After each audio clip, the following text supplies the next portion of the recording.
Primeiro livro da Bíblia, tá, irmãos? Gênesis capítulo 37. Aleluia. Gênesis 37. Glória a Deus.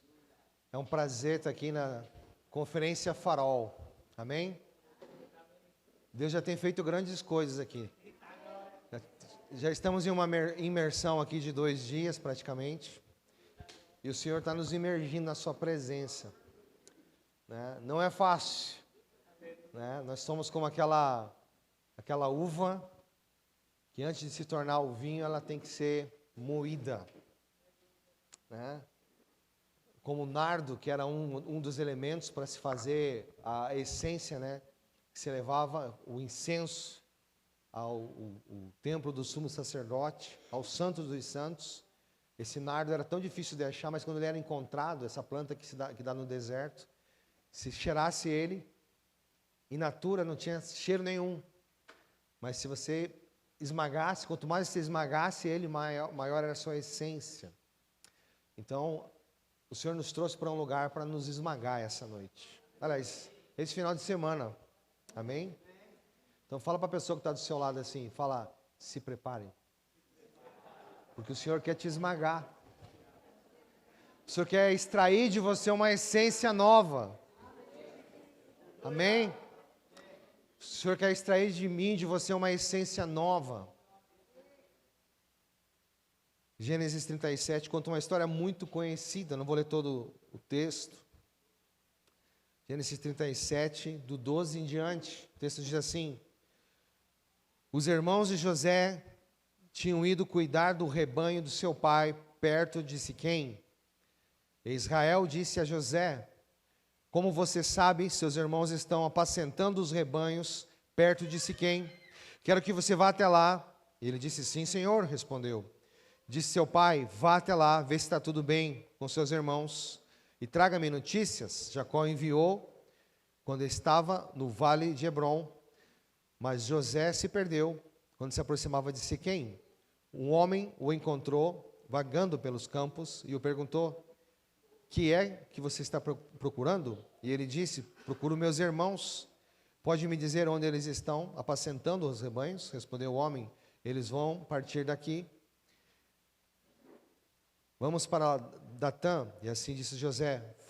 José foi em busca de seus irmãos e os encontrou perto de Datã. Versículo 18. Mas eles o viram de longe. Antes que chegasse, planejaram matá-lo. Vem lá o sonhador, diziam uns aos outros. Eu quero compartilhar com vocês nessa primeira plenária da Conferência Profética Farol, na segunda edição. Né? A minha função aqui vai ser assim, irmãos. Né? Primeiro vem os pajes de armas. Eu sou pajem de arma, estou só abrindo o caminho. Né? Porque o melhor está por vir. Amém? Quando eu falar o melhor, vocês falam, o melhor, amém. O melhor está por vir.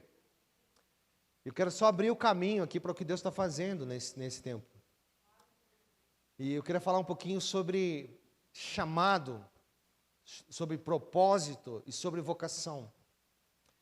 Nós olhamos para a história desse jovem José, um sonhador, um filho temporão, do seu pai Jacó, que carregava e era a própria promessa de Deus dada a Abraão.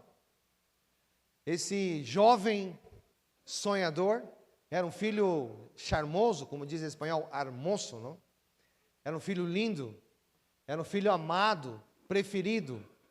E se nós fôssemos entrar no mérito da paternidade, nós ia dizer, Jacó errou muito em ter bajulado, dado muita barda, como dizem os antigos, né, para José. Mas esse não era o problema. O problema é que Deus olhou para José e determinou que José seria parte desse plano para que o seu propósito se cumprisse.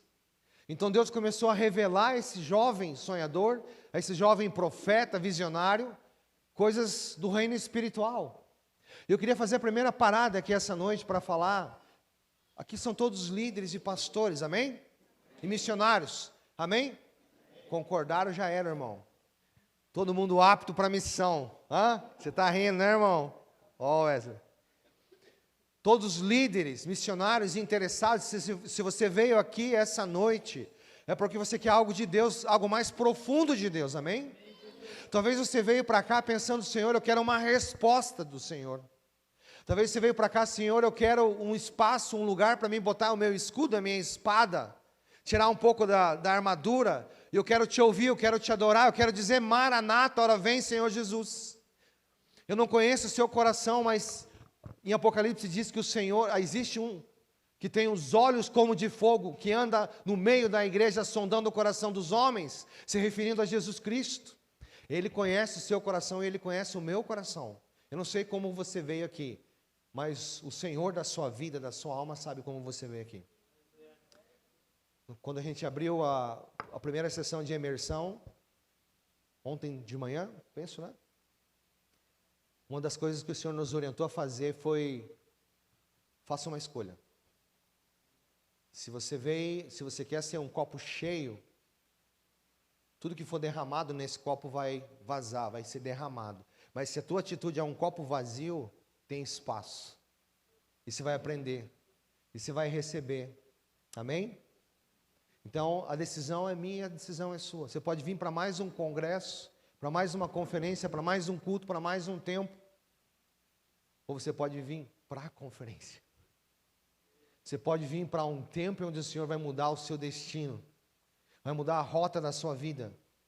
Mas, pastor, eu já estou numa rota legal, então Ele vai potencializar essa rota legal. Pastor, eu já estou potencializado, então Ele vai te confirmar. Eu já estou confirmado, então você vai dizer, Senhor, amém. Eu vim aqui para te adorar. Eu só vim aqui para te adorar. E talvez se você estiver nesse estágio espiritual, ministerial da sua vida, Deus te trouxe aqui para você ser canal de bênção para alguém que está aqui. Amém? Uma primeira pergunta que eu faço, né? Se nós viemos como um copo vazio, se nós temos esse desejo de conhecer a Cristo, o seu propósito, rever o propósito, revisitar o propósito de Deus na minha vida, eu não precisaria responder a pergunta que eu tenho aqui: quem sou eu? Faça essa pergunta para você mesmo nesse instante. Fala, quem sou eu? Quem sou eu? Olha para a pessoa que está do seu lado e fala, quem é você?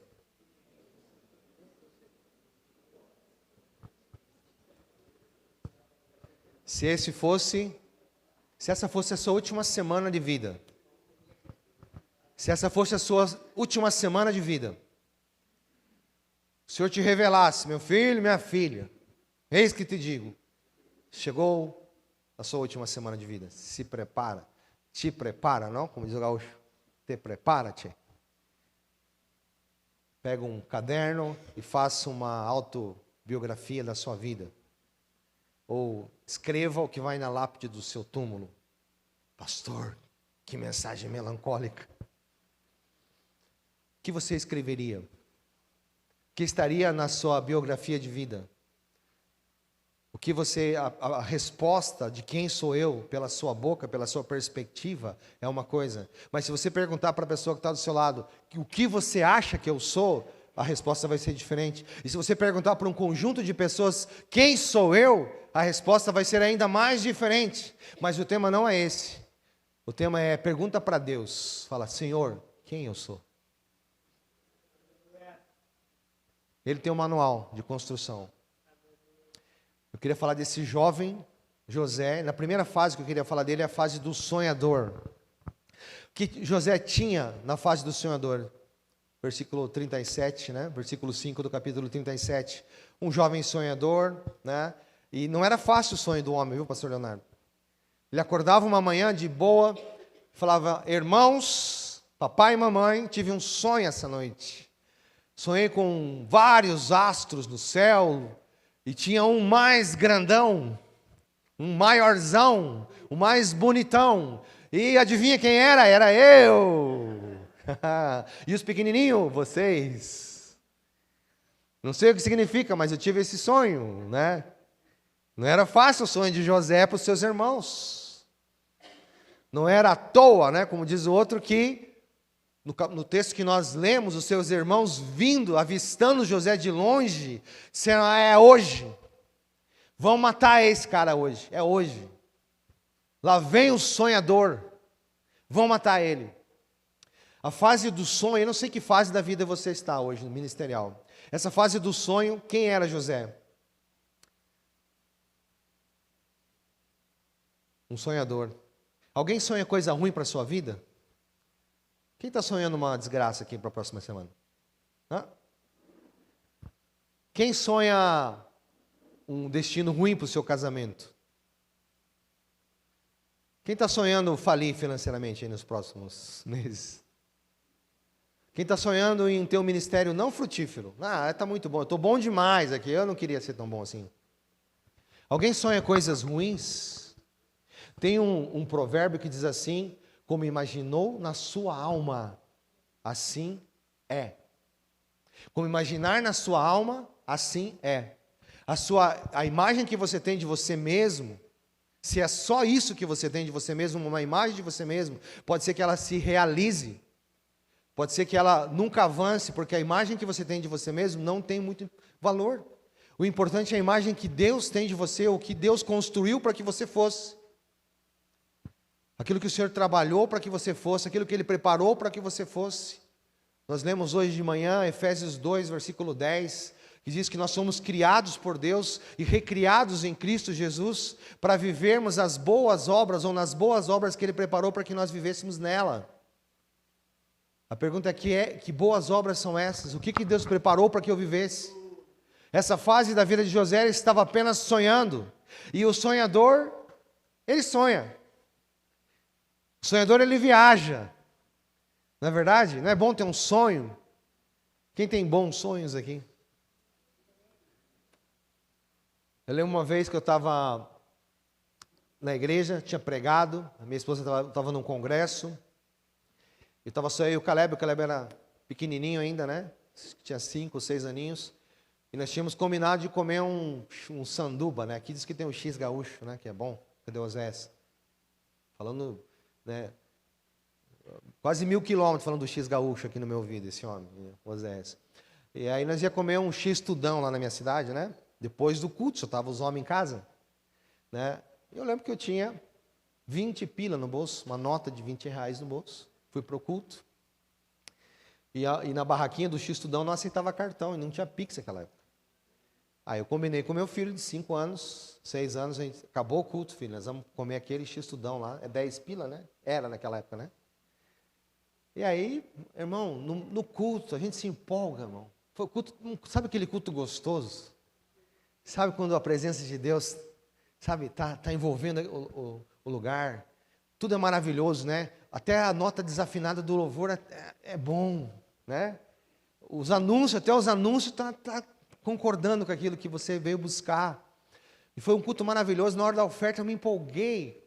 Botei a mão no bolso, peguei meu vintão e dei de oferta. Esqueci da promessa que eu fiz para meu filho. E ele ficou com o vintão, dei de oferta, né? Peguei o carro maravilhosamente bem, acabou a salinha, né? O culto infantil. Dirigindo para casa, o Caleb botou o cinto no carro e falou, papai, vamos comer o X-Tudão? Ih, falei, deu ruim. Eu esqueci, filho do céu, me perdoe. Eu esqueci que lá na barraquinha do X-Tudão não aceita dinheiro, não aceita cartão. E o pai deu de oferta na igreja. Sabe, né, que a obra de Deus é importante, meu filho. Pensei comigo, com um mau teólogo, né, paitoral, né, pastoral, paitoral, dizia, filho, mas não se preocupe, né, é bom fazer sacrifícios pelo reino de Deus. Ele tinha sonhado com aquilo, né, criança ele sonha, ele materializa, né, aquilo. Indo para casa, ele ficou quieto alguns minutos, até que ele falou, papai, eu posso fazer uma pergunta? Claro, filho. Deus precisa de dinheiro, pai? Eu falei, claro que não. Ageu 2:8, Deus é dono do ouro e da prata. Aleluia! E meu filho ficou quieto mais alguns quarteirões, e disse, é pai, é, Deus não precisa de dinheiro. Não, então por que você deu o vintão para ele? Por que você deu o vintão então, pai? Se Deus não precisava, a gente podia comer o sanduba, né? Aí eu pensei melhor na próxima resposta, senão eu ia me enrolar mais. Eu falei, não, sabe, filho, é que Deus, ele é espírito, né? Ele não precisa pegar o dinheiro, mas para onde vai o dinheiro então? Criança é terrível, né? Vai para onde? Quem pegou? O tesoureiro da igreja, a irmã Terezinha. Tá, e ela manda um avião levar lá no céu? Não, filho, a gente usa aqui na manutenção da igreja, nas missões, né, para pagar a luz da igreja e tudo aquilo. Nossa, pai, que interessante. Comecei a explicar para ele. E se Deus é espírito, então por que você precisou fazer isso, pai? Então eu expliquei para ele até que a gente chegou na questão do céu. E eu disse, parei o carro num parque, um parquinho indo para casa e começamos a conversar. Foi uma das melhores conversas que eu tive com meu filho na minha vida. Eu comecei a explicar para ele, não, Caleb, o céu tem ruas de ouro, né? E ele começou a perguntar, mas é de ouro? Será que tem Nutella lá no céu? Moleque, não é fácil, né? Deve ter, porque o que os olhos não viram e nem ouvidos ouviram, e nem subiu ao coração do homem, é o que Deus preparou, né? Pode ser que tenha, e as nuvens, pai, será que são de algodão doce? Provavelmente, vamos comer esse algodão doce quando a gente chegar no céu, né? E claro, irmãos, depois se corta essa parte aqui da gravação, né? Para os teólogos não me expugnarem, né? Do presbitério, viu? O presbítero está ali. E eu estava falando com meu filho sobre o céu. Se a palavra diz que o céu é maravilhoso, que é algo que nossa mente não pode imaginar, é melhor que algodão doce, é melhor que Nutella, é melhor. O que é o ouro para uma criança de 6 anos? Não é nada. Entende? O que é zafira, diamantes, pedras preciosas, rubis? Não é nada. Ele queria o X-tudão, né? Mas foi uma conversa maravilhosa que anos depois isso reverberou. E eu vi o Caleb um dia ministrando a um grupo de adolescentes num shopping na minha cidade. E alguém perguntou, Caleb, qual é essa parada aí? Teu pai que é pastor, fala para nós o que é o céu então, meu. E ele começou a dizer, o que você imaginar de bom, de melhor. Inclusive Nutella e algodão doce. Nuvem de algodão doce, né? O problema na fase do sonhador é que você está em uma outra dimensão. O problema da fase do sonhador é que se você está sonhando sonhos de Deus, esses sonhos começam a se materializar na sua vida, na sua mente. A diferença daquele que sonha humanamente, daquele que sonha os sonhos de Deus, é que aquele que sonha o sonho de Deus, Deus leva ele até lá. Deus te leva até lá, Deus te coloca lá. Então quando você começa a falar, como José falava aos seus irmãos, da maior espiga, do maior astro, ele dizia, nossa, era lindo e maravilhoso, eu era o astro melhor de todos. Na inocência, estava provocando a ira dos seus irmãos, mas ele estava materializando aquilo que Deus disse para ele. Essa primeira fase foi maravilhosa, incrível. Eu tive há 2 anos atrás, na África, em Moçambique, e viajamos 10 horas de trem. Aliás, pegamos um voo, 48 horas de voos e conexões, desde de Malawi, Lilongwe, até Maputo, de Maputo até Beira, de Beira 10 horas de trem, e depois 10 horas de trem, mais 11 horas voltando para Tete, e de Tete, mais não sei quantas horas de chapa que eles chamam, que é um caminhãozinho, cabe 10, mas eles colocam 55. E quando a gente chegou lá, no formato do Bob Esponja, aí o pastor falou, agora a gente vai para o interior, fazer a inauguração da igreja, Chifundi, 11 horas de carro, só que não tem asfalto, tá, pastor? E vai ser de chapa, que é um caminhãozinho que você vai atrás, 100 e poucos quilômetros aliás, quase 300 quilômetros de estrada de chão, comendo pó, né? E quando a gente chegou finalmente nesse lugar, irmãos, já não era mais o Bob Esponja, era alguma coisa já, né? Chegamos lá, no culto, as pessoas estavam 3 dias esperando a gente. Quem já foi para a África? Pastor, né? Pastor Jaziel já foi. Mais alguém já foi para a África aqui? Nossa, a gente dormiu junto lá, né, Helmut? Uma viagem incrível aquela, né? Meu pai do céu. Então, quando a gente chegou finalmente lá, as pessoas estavam 3 dias esperando a gente chegar para a inauguração da igreja, e festa, e tambor, e alegria. E no meio daquelas jovens, adolescentes, uma me chamou a atenção, havia uma que estava toda fazendo...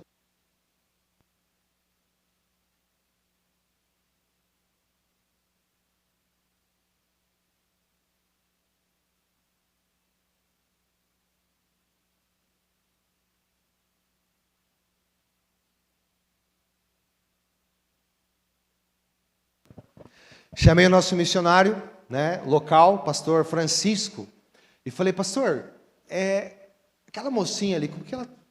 Conta a história dela. Sempre quando eu estou nesses lugares, o Espírito Santo me leva para histórias. É um acordo que eu tenho. Me leva para histórias. Ele disse, aquela menina, sim, ela é uma menina assistente da diaconia aqui, da nossa igreja. Mora a 40 e poucos quilômetros aqui para lá do fim do mundo, né? Já estava para lá do fim do mundo. Quando eu achei que era o fim do mundo, não tinha um para lá do fim do mundo, que era mais 47 quilômetros, a aldeia que ela morava. E ele disse, não, ela tem um sonho de ser modelo, por isso que ela está fazendo todas essas poses. E fazia pose. Você vê no meu Instagram, tem uma foto com uma menina, né? Estava com a saia, capulana, e ela disse, ela está com a melhor roupa, ela colocou a melhor roupa que ela tinha para vir no culto hoje. Porque a inauguração da igreja era uma camisa de um time de futebol, Paris Saint-Germain, alguma coisa assim. E aquela capulana, aquele pano africano, e a sua bota. E ela estava feliz demais, e ela caminhou 47 quilômetros, que são quase um dia de viagem. E depois ia ter que caminhar tudo isso de volta.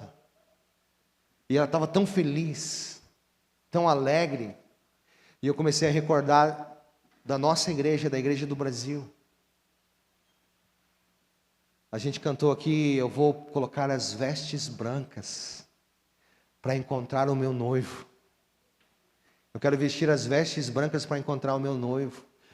Eu não sei se a gente tem noção, irmãos, do privilégio que nós temos, do conforto que nós temos aqui nesse lugar. Eu não sei se nós temos noção da estação que nós estamos vivendo nesse momento. Talvez seja a estação do sonho, do sonhador para você.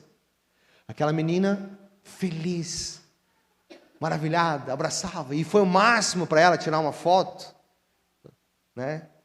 E fez pose, e o sonho dela é ser uma modelo, viajar o mundo, e através de viajar o mundo, ela fazer Jesus conhecido. Eu acho interessante que essa fase do sonho é uma das fases que mais a gente tem dificuldade de avançar para o próximo estágio. Há tantas pessoas que estão com seus sonhos engavetados.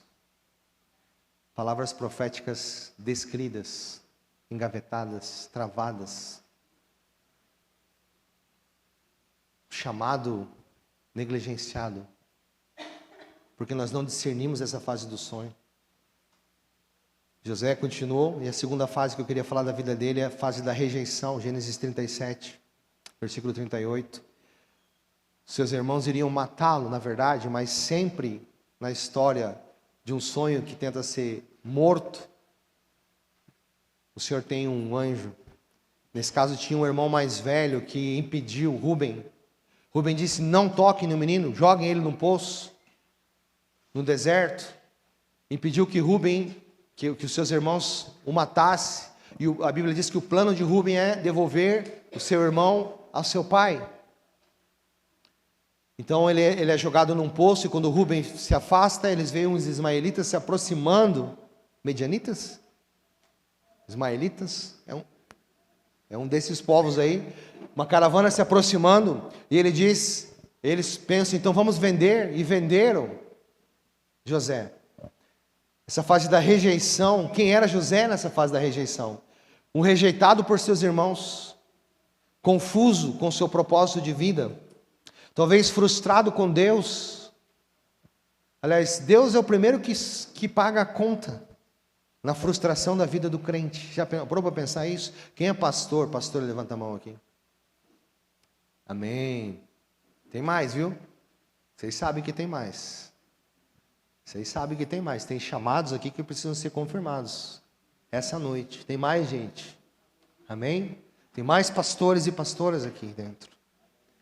Você que é pastor e pastora que está atuando no ministério, sabe bem como que é difícil lidar com essa questão da frustração. Sabe como é difícil sonhar e projetar uma coisa e depois ver que isso não se realiza. Ou quando você investe numa ovelha, investe numa pessoa e essa pessoa vai embora. E o pior, né?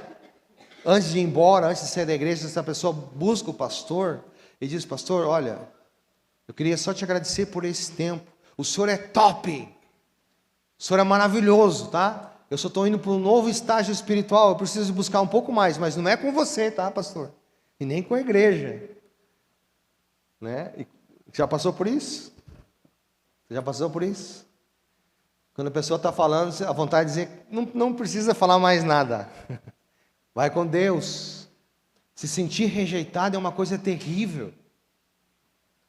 Se sentir rejeitado, a rejeição é uma das ferramentas que o diabo utiliza para aprisionar almas das pessoas. José foi vendido por uma bagatela aí de mais ou menos R$7.500, que valia nos dias de hoje. Era mais ou menos 6 meses de trabalho. As peças de prata que ele foi trocado, né, aos medianitas. Vendido como um objeto sem objetivo na vida. Todo sonhador passa pela fase da rejeição. Fala isso para a pessoa que está do seu lado.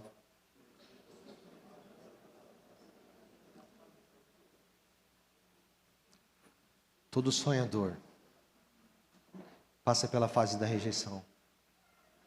Aquele que não aguenta o processo não alcança o objetivo. Aquele que não aguenta o processo nunca vai alcançar o objetivo. Nós somos temporais. Nós estamos no tempo Cronos. Nós estamos limitados a uma vida finita. Nós estamos presos no tempo Cronos. Então, quando Deus nos coloca nos seus projetos eternos, nós temos que entender que esse projeto eterno nunca vai ser terreno. O que Deus planejou para a sua vida não tem a ver com a sua vida só. O que Deus planejou para mim e para você tem a ver com o seu reino, com a sua glória e com a eternidade. O reino de Deus é um exercício coletivo. O reino de Deus não se trata de você ou de mim, ou de 50, 70, 80 anos de vida nessa terra, ou só da sua igreja, ou só do seu ministério. Por isso que a Bíblia nos chama o tempo todo, desce do trono, saia, tira o seu eu. Deixa Cristo habitar em você, deixa o Senhor assumir o controle da sua vida.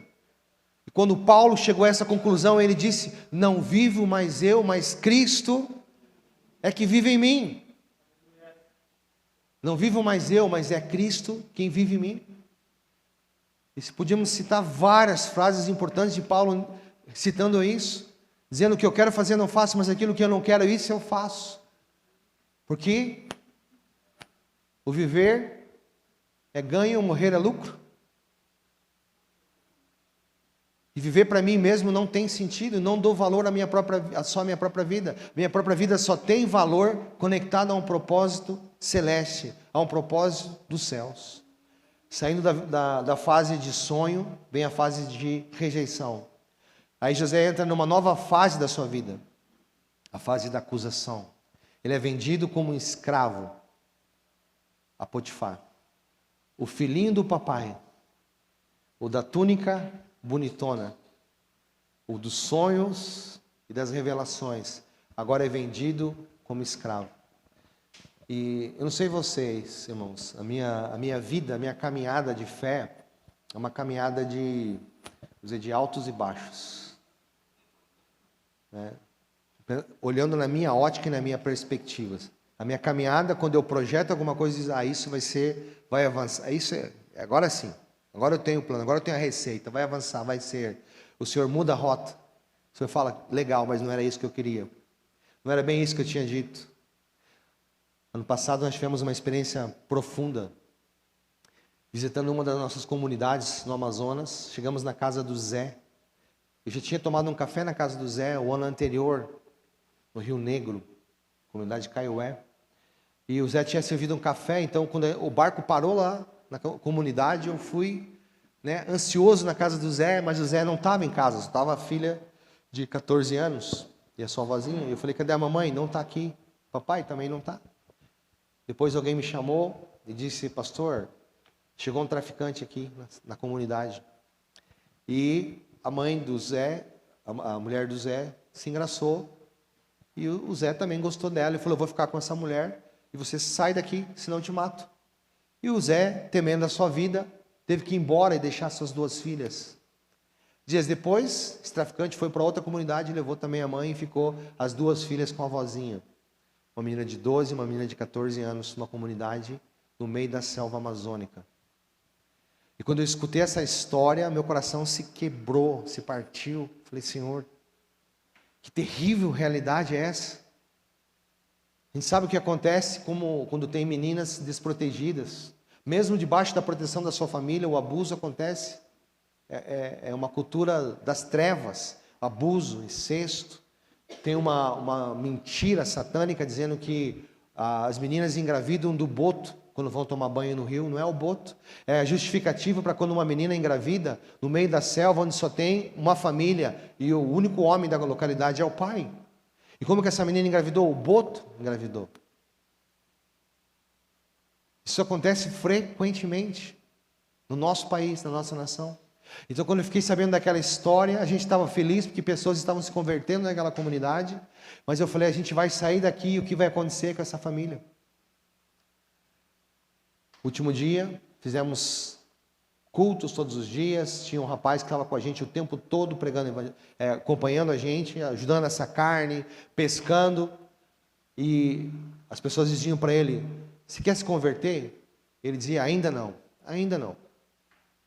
No último dia, fizemos o último culto, fomos para o barco, dormimos, de manhã cedo levantamos, ligamos o motor do barco para sair para a próxima comunidade. E eu pensativo, não compartilhei com ninguém aquilo. Aí chega um dos viajantes, dos missionários com a gente e falou, pastor, topa fazer um batismo? Agora? Eu falei, agora. Vamos embora fazer um batismo. Botei minha roupa, né, minha havaiana, vocês sabem, né? Camisa do Missão Amazonas. O piloto lá, o capitão ajeitou o barco e desce da comunidade. O Rio Negro estava bem baixo, então a comunidade estava bem alta. E descemos da comunidade, desce da comunidade, a batizando. A candidata ao batismo, a filha do Zé, de 14 anos. Descalço, com a sua vovó. Eu peguei a minha Bíblia, sentei numa pedra, de frente para o Rio Negro, e eu tinha 20 minutos para fazer o curso de batismo, que até então era o mais rápido da minha vida. 20 minutos. Sentei com aquela menina, com a cara abatida, mas você tem certeza que você quer se batizar? Você tem... Quero, pastor. Por que você quer Jesus? Porque é a única coisa que eu vou ter. Li os textos bíblicos, falando para ela, e falando para mim mesmo, o que eu estou fazendo aqui? Né? A mente no piloto automático e eu pensando, eu tenho que dar um jeito. A missão não pode ser essa menina aqui, essas meninas aqui, sem os pais, na selva, que vou dar dinheiro, para quê? 5 dias de viagem da primeira cidade. Vou dar uma cesta básica, acaba daqui a pouco. Vou levar para casa, pensei em pegar o celular, mas não tinha internet. O que eu vou fazer? E ela disse, eu só quero me batizar porque eu só vou ter Jesus. Eu pensei comigo, eu também só tenho Jesus. Fomos para a água, entramos no Rio Negro, com aquela menina e a vozinha, fraquinha. Não se preocupe, pastor, a gente vai conseguir comida. Entramos na água, eu e outro pastor, e o Espírito Santo falou para mim, faz um apelo que vai ter mais um que vai se batizar. Tinha duas pessoas católicas no nosso barco, a gente sempre leva pessoas não convertidas, e os dois estavam chorando compulsivamente vendo aquela cena, estavam comovidos, chorando. Então o Espírito Santo falou, vai ter mais um. Falei, amém, um desses caras aí vai descer. Batizei aquela garotinha, saí da água, coração quebrado, partido, aquela sensação de missão não cumprida, incompleta, incapacidade, impotência. Ela está saindo da água, eu fiz um apelo, mais alguém gostaria de entregar sua vida a Jesus Cristo hoje? Ei, amigo, hoje tu tens a escolha, vida ou morte, qual ireis aceitar? Amanhã pode ser muito tarde, hoje Cristo te quer libertar. Conhece essa letra? Fiz esse apelo, e alguém no meio daqueles homens, era um grupo de 30 homens talvez, alguém disse, porque eu sou um covarde. E aparece aquele homem da comunidade que tinha andado com a gente 2 dias, ele sem camisa, entra ali e falou, eu quero. Então os homens rapidamente arrumaram um uniforme para ele, que era só a camisa. Nem a havaiana precisava. Então, ele foi entrando na água e eu fiz o curso de batismo mais rápido ainda, 20 segundos, talvez 1 minuto. E eu falei para ele, aliás, antes de contar o que aconteceu, algumas pessoas me perguntam, pastor, é efetivo batizar alguém que acabou de se converter no meio da selva amazônica? Eu não sei. Eu só sei que eu não sei se eu volto lá algum dia. Eu só sei que eu não tenho o poder de transformar a vida das pessoas. Eu só tenho o poder de Deus, que é o Espírito Santo de Deus. E se eu não confiar que Ele é a missão, eu só sou parte. Eu só sou o instrumento dEle. Que nada de estratégia humana que eu possa pensar vai superar o que o Senhor quer e pode fazer. Várias pessoas já me perguntaram, e aí, batismo acontece o quê? Eu oro. Eu dobro o joelho. Para subir esse barco do ponto da Novo Airão até lá, são quase 20 mil reais. Quando a gente pede uma oferta para as igrejas, a gente ganha 100 reais. E as igrejas acham muito dinheiro. Uma viagem, uma. Mas quanto vale uma vida e uma alma? Eu não sei. E não estou criticando o sistema da igreja de fazer um bom curso de batismo. Se tiver 8 meses, faça 8 meses, irmãos. Todo o tempo que eu fui pastor de igreja, eu fazia o máximo de tempo possível, preparando, discipulando. Mas eu tinha tempo nessa igreja onde eu vivia. Essa igreja que está no meio de uma selva, essas pessoas que nunca não foram alcançadas pelo Evangelho, talvez é a sua última chance. O apelo tem que ser esse: vida ou morte, qual é de aceitar? Amanhã pode ser muito tarde. Hoje, Cristo te quer libertar. Então aquele rapaz entrou na água e ele começou a falar para mim o porquê que ele queria se batizar. Eu falei, não, para. Fala para eles. Fala bem alto. E ele começou a gritar bem alto. Eu estava lá em casa. 2 dias vocês estão aqui, missionários, me convidando para aceitar Jesus, para me converter. 2 dias vocês estão me falando, e eu disse para vocês, hoje não, ainda não.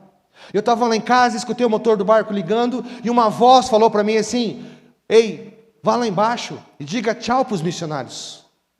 Que voz é essa? Hã? Que voz foi essa? O Espírito Santo de Deus. É o Espírito Santo de Deus que convence o homem do pecado. Amém? E ele desceu. E quando ele estava descendo, o Espírito Santo só estava criando um cenário, né? Para que ele visse. E quando ele desceu, ele viu todos os homens fora do barco. E uma garotinha de 14 anos dentro da água. E ele disse, eu sou um covarde. Eu que sou homem maduro, sou covarde. Eu queria me batizar, não tinha coragem. E chegou aqui essa garotinha. E ele disse para todo mundo. Eu falei, eu vou falar o quê? Vamos batizar. 2 minutos, 30 segundos de curso de batismo. Vai para a água. Quando ele levanta da água, aí meu coração ainda estava quebrado. Que eu pensei, tá. Incompleto. Incapaz. Tinha que ser mais. Preciso fazer mais. Esse cara levanta da água, me abraça. E ele fala no meu ouvido, pastor, não te preocupes. Eu vou dar o peixe para ela. Eu vou dar o peixe. Ninguém vai tocar nela não, pastor. Às vezes a gente minimiza o poder de Deus. A gente quer que as pessoas arregrem a sua vida. Corrijam a sua vida, se amoldem, absolvam a nossa cultura gospel para entrar na igreja para ser transformado. E o Senhor está falando, venha como está. Eu é que transformo, eu é que mudo. Eu é que tenho todo o poder e toda a glória. Esse cara sai da água e o Espírito Santo imediatamente dá para ele o senso de o que é ser um cristão integral, um missionário integral. Se deixa comigo, eu vou resolver. Aqui tem um problema social. E eu agora sou uma nova criatura. Ninguém toca nela. Eu dou o peixe.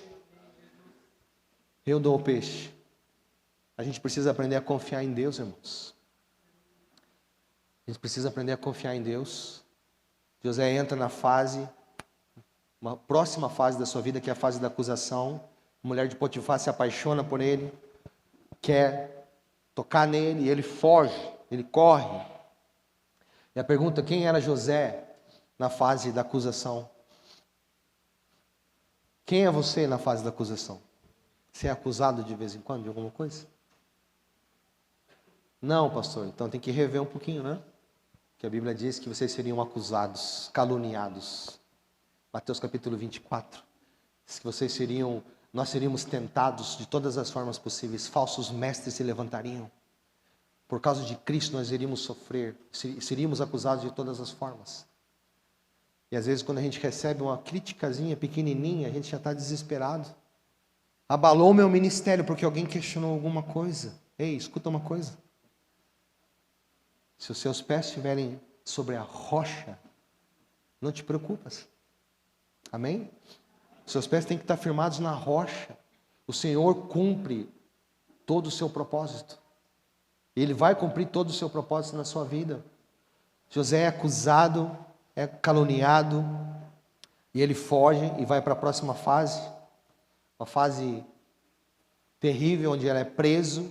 Ele vai para a cadeia, e na cadeia ele podia entrar em depressão, ele podia cometer suicídio, ele podia desistir do seu chamado, ele podia fazer qualquer coisa. Não sei como é que estava o coração de José, mas a Bíblia dá algumas dicas de como estava o coração desse jovem sonhador. Ele entra na cadeia e ele agora tem um bom comportamento. E por ter um bom comportamento, ele tem a chave da cadeia. Ele é um ajudante do carcereiro, do capataz. Então ele tem acesso aos outros presos, é um preso de confiança. O crente, cheio do Espírito Santo, até na prova ele dá glória a Deus. Amém? O crente que está convicto do seu chamado, até na prova ele dá glória a Deus. O crente desconvicto do seu chamado, ele desvirtua o seu chamado. Quantas pessoas a gente recebe às vezes no nosso ministério, quebradas. E quando a gente começa a conversar, investigar, vai fazer um rever na sua vida, você vai perceber o que aconteceu. Não sei, pastor, o que aconteceu. Eu era fervoroso, eu tinha um ministério, alguém veio e arrancou. Alguém veio e tirou. Alguém fez isso. Eu não tive o que me prometeram. Semana passada eu tive uma conversa pastoral com um líder, abandonado em uma ilha lá no Pará. E ele disse, pastor, eu estou 3 anos aqui. Você é a primeira pessoa que conversa comigo e me pergunta como está o meu coração. 3 anos. Eu estava tão atarefado de coisa para fazer aquele dia, que eu falei, só tenho 15 minutos. E quando ele começou a contar a vida, entrei no chat do Zap ali e falei, deixa eu cancelando aqui os compromissos, porque surgiu uma prioridade aqui. Nós temos que ser capazes, irmãos, mesmo no meio da prova, de ressignificar, rever as prioridades. Amém? Descrição de uma pessoa vencedora, eu queria compartilhar com vocês. Qual é a descrição de uma pessoa vencedora? Você tem iniciativa e autossuficiente em tomar decisões?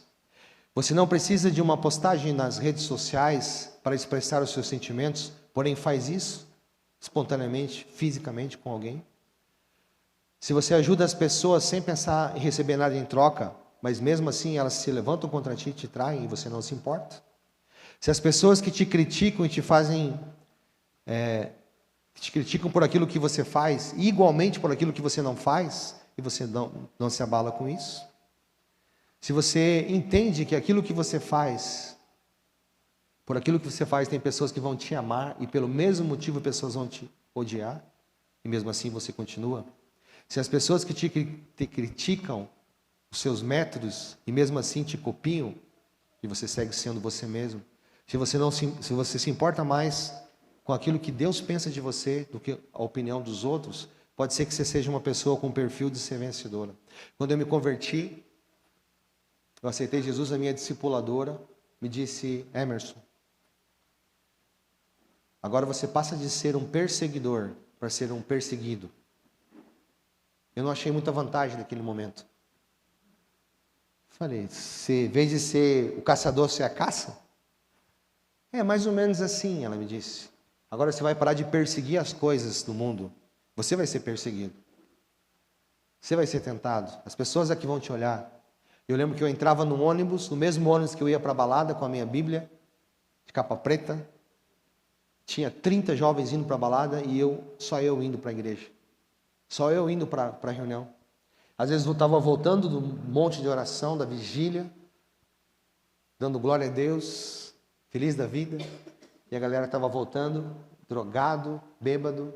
Eu pensava, cara, parece que eu estou remando contra a maré, estou andando na contramão. A fase que mais marcou a vida de José, até então, foi a fase da frustração, Gênesis 40. Ele está na cadeia, é o preso de confiança, e ele, então, ouve o sonho de um tal copeiro e de um tal padeiro. Ele ouve aquele sonho, ele podia simplesmente não falar nada, mas ele interpreta aquele sonho. E quando ele interpreta aquele sonho, ele diz, olha, você vai morrer para o padeiro. Para o copeiro ele disse, você vai ser reestabelecido. Mas quando você chegar no palácio, lembra-te de mim. E o amigo da onça, né? Lembrou dele quanto tempo depois? 2 anos. Ele ficou mais 2 anos. E essa fase das alianças, chama essa fase das alianças quebradas, as alianças frustradas. Quantas alianças a gente faz que é frustrada porque a gente faz com homens? Ou porque a gente faz sem consultar Deus? Tem um ditado antigo lá na minha cidade que diz, você perdeu o bonde, ou perdeu o trem, ou tentou pegar o trem andando. Não importa a fase que você está vivendo da sua vida, irmãos. Você precisa confiar em Deus e seguir sendo frutífero. A primeira característica de um ser humano, do corpo biológico de um ser humano, quando ele não está bem, é ele se tornar infrutífero.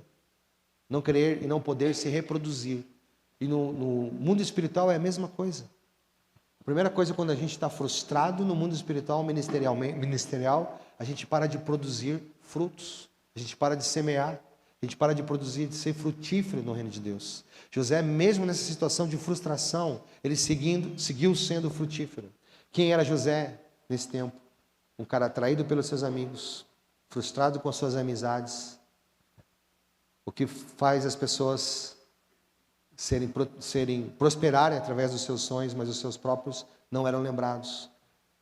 E ele entendia que aquilo que você semeia, certamente colherá. Não sei se você passou ou passa por essa fase da acusação, da frustração. Satanás, ele é o campeão na fase da frustração. O texto que eu já citei aqui, de Mateus capítulo 24, diz que chegará um tempo que reino se levantará contra reino, nação contra nação, falsos mestres vão se levantar para atacar a igreja, né? E nós já vivemos esse tempo, irmãos, de críticas, de tudo que se fala é criticado, tudo que se fala é colocado à prova. As pessoas às vezes acreditam num vídeo do TikTok, mas não acreditam no que o Senhor está falando para elas. Às vezes a gente acredita olhando para as circunstâncias, mas não acredita naquilo que o Senhor te falou que ia fazer na sua vida. E por isso enterra o seu ministério, enterra os seus sonhos e não avançam. Ouve as críticas, mas não ouve a Deus. E da onde vem a crítica, irmãos? Satanás, o pai da mentira. Jó, versículo 1, quando os anjos vão encontrar a Deus e Satanás vai entre eles, Deus pergunta, de onde vem Satanás? De sondar a terra. E Deus pergunta, você anda vendo Jó, meu servo, né? Não há homem como ele. Aí há um diálogo entre Deus e Satanás. E Satanás fala, claro, o Senhor dá tudo para ele. E Deus permitiu que Satanás tocasse na vida de Jó. Mas eu queria parar aqui nesse ponto do acusador. Irmão, não tem acusação que venha do Espírito de Deus. Não tem acusação que venha de um homem ou uma mulher de Deus. O Senhor não te acusa. O Senhor te recebe. O Senhor não te acusa, Ele te ajuda a você se arrepender dos seus pecados e dar o passo para a próxima estação da sua vida. Amém? Quem ouve acusação está ouvindo a voz do próprio inimigo. E a acusação não resolvida, ela leva a uma murmuração. E a murmuração não resolvida leva a fugir da presença de Deus, porque a murmuração é pecado. Se eu fosse olhar para as reclamações, acusações e murmurações, eu não podia estar aqui essa noite. Eu não podia estar aqui essa noite. Há dias que a gente ouve tanta coisa que a vontade é nem sair da cama. Não é verdade? Ou é só comigo que acontece isso? Há dias que a acusação é tão forte, vem de tantas frentes, que a gente, será que está certo? Será que eu estou fazendo certo? Texto de João 8, naquela passagem onde uma mulher adúltera é pega no ato do adultério e é levada para Jesus, e os acusadores dizem, essa mulher foi pega em adultério, a lei diz que deve apedrejá-la, vamos apedrejá-la? O que vamos fazer, Jesus? Era uma pegadinha, né? O que Jesus fez, você lembra? O que ele fez? Se abaixa e começa a escrever na areia com o dedo. Fala sério, Jesus.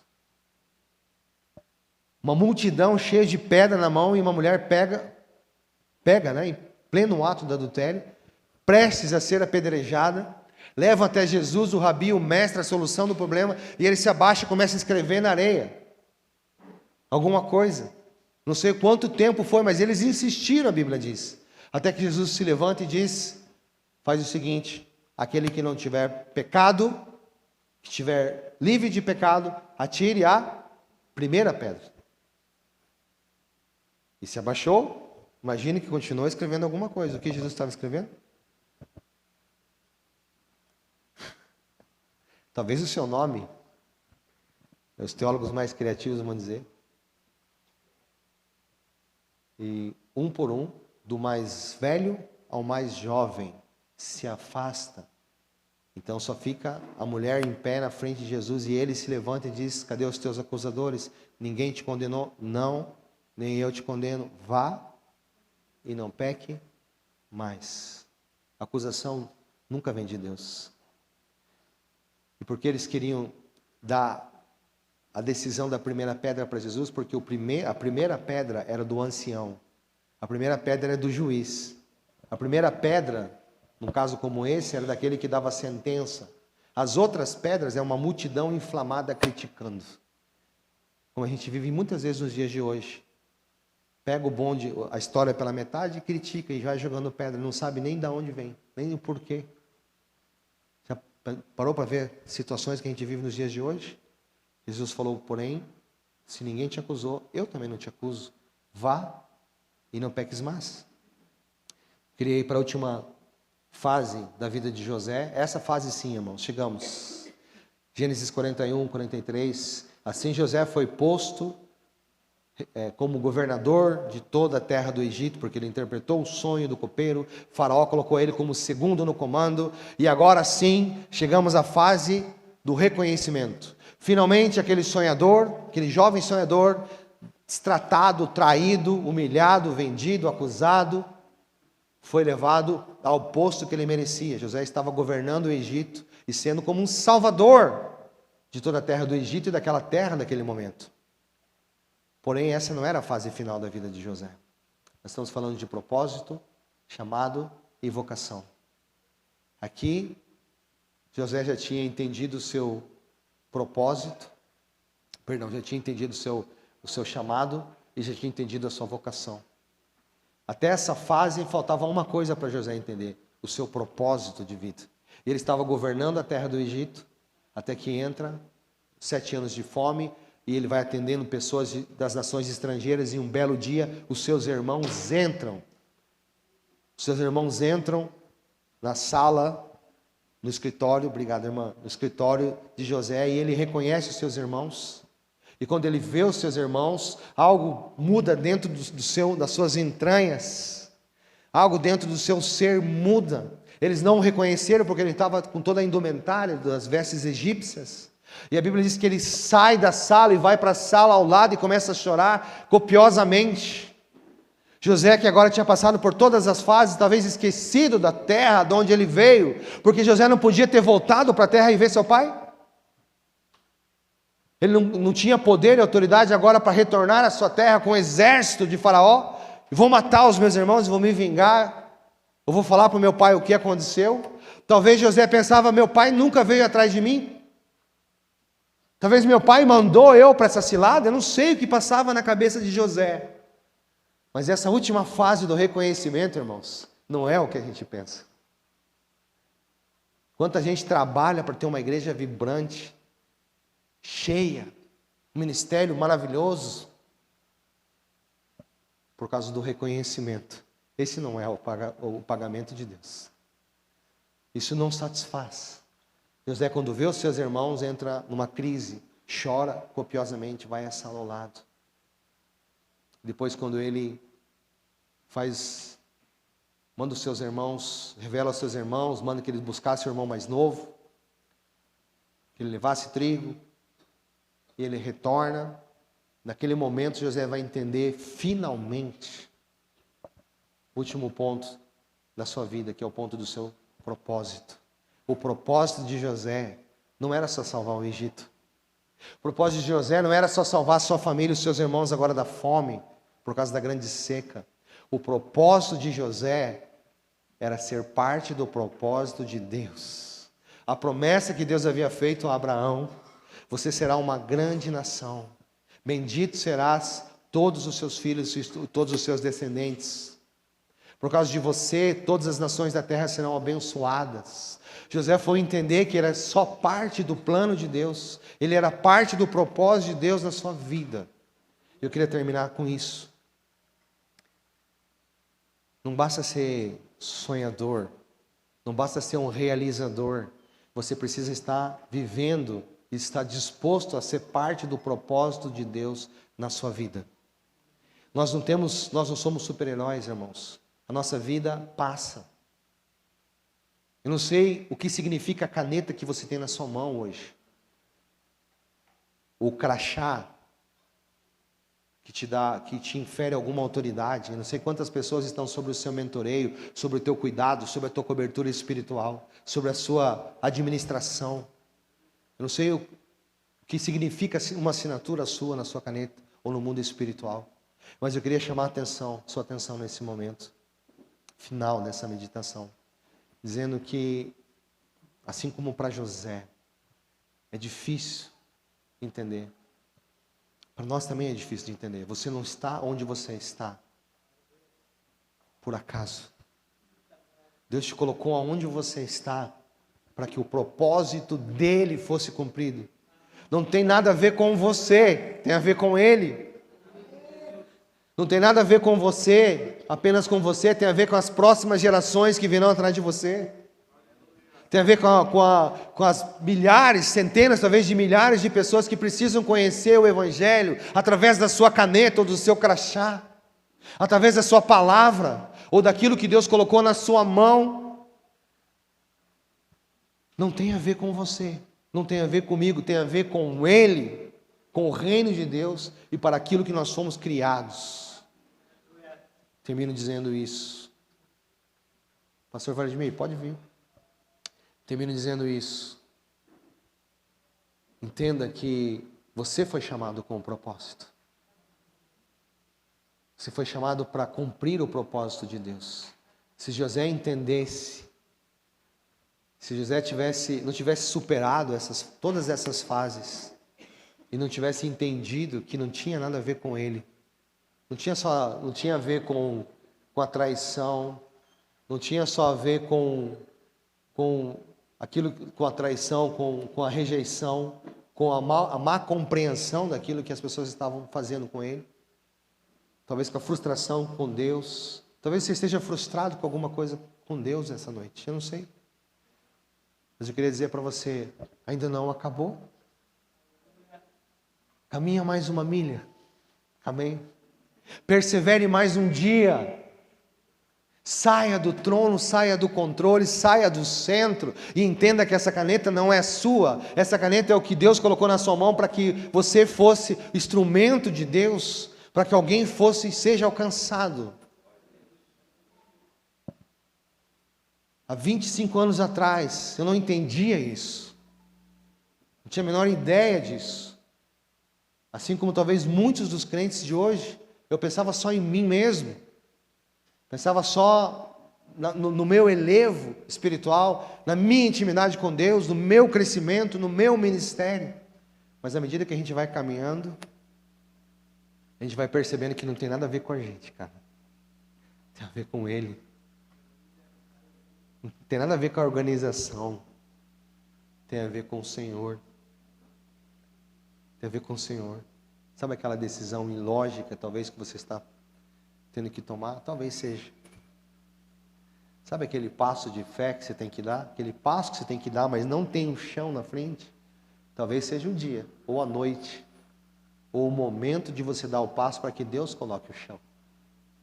Assim como aquela garotinha no coração da selva, desprotegida pelo homem, mas não por Deus. O Senhor colocou na vida dela, no momento que